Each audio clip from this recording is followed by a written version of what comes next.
particular social agendas, the stupidity of fathers, the substitution of friends for family, the normalization of out-of-wedlock pregnancy.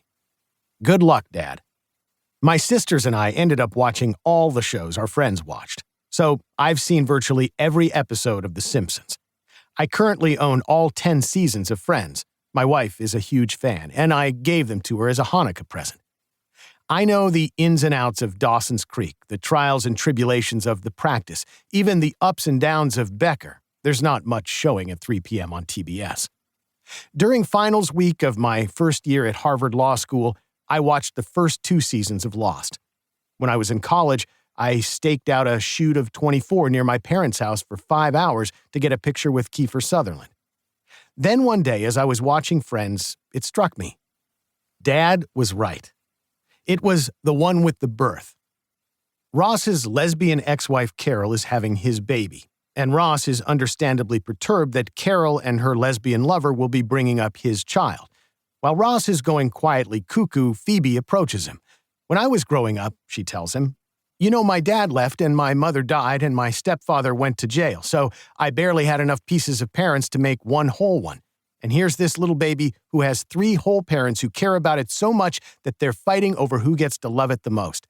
And it's not even born yet. It's just the luckiest baby in the whole world." Pregnant lesbians and 3-parent households portrayed as not only normal, but admirable. This wasn't exactly Dick Van Dyke. And it wasn't one random episode of Friends. The propagation of liberal values was endemic to the industry.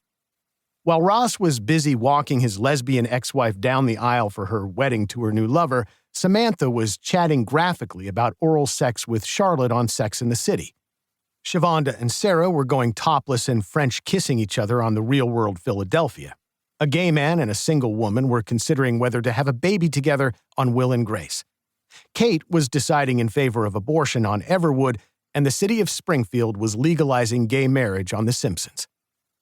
It hit me that I was watching the culture being changed before my eyes. These weren't just television episodes. They were pieces of small-scale, insidiously brilliant leftist propaganda. And they weren't merely anecdotal incidents. They were endemic to the industry. No matter where I turned, I began to see that liberal politics pervaded entertainment. The shows that pushed the cultural envelope received the greatest media attention and often the greatest number of viewers. The shows that embraced traditional values, well, there weren't any shows that openly embraced traditional values.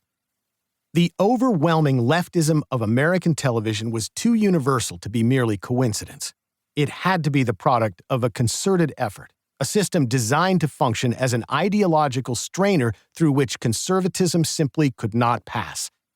And the more I investigated, the more I saw that Hollywood was just that, a carefully constructed mechanism designed by television's honchos to blow a hole in the dike of American culture. Television's best and brightest wanted to set America sliding down the slippery slope away from its Judeo-Christian heritage and toward a more cultivated, refined, Europeanized sensibility. And they succeeded. This book tells the story of that success, a success planned by some, coordinated by others, and implemented by a vast group of like-minded, politically motivated people infusing their values both consciously and unconsciously into their work. It is no great shocking revelation that television is liberal. Conservatives like Robert Bork and Donald Wildman, among others, have criticized television for years. Typically, such critics have tackled television from a purely moral perspective, in a tone of opprobrium, responding in a largely sporadic fashion to a series of daily outrages. They pick up on the most egregious abuses of broadcasting liberty, attacking the content that comes across their screens. Everything these critics say is accurate. Television has been the most impressive weapon in the left's political arsenal. But to the evident frustration of conservative cultural critics, this moralistic argument has been utterly ineffective. I know, because I made precisely the same arguments in Porn Generation, How Social Liberalism is Corrupting Our Future. In that book, I looked at the television industry and analyzed many of the shows on the small screen. Like Bork and Wildman, I was highly critical of television's liberal content and called for a boycott of particular advertisers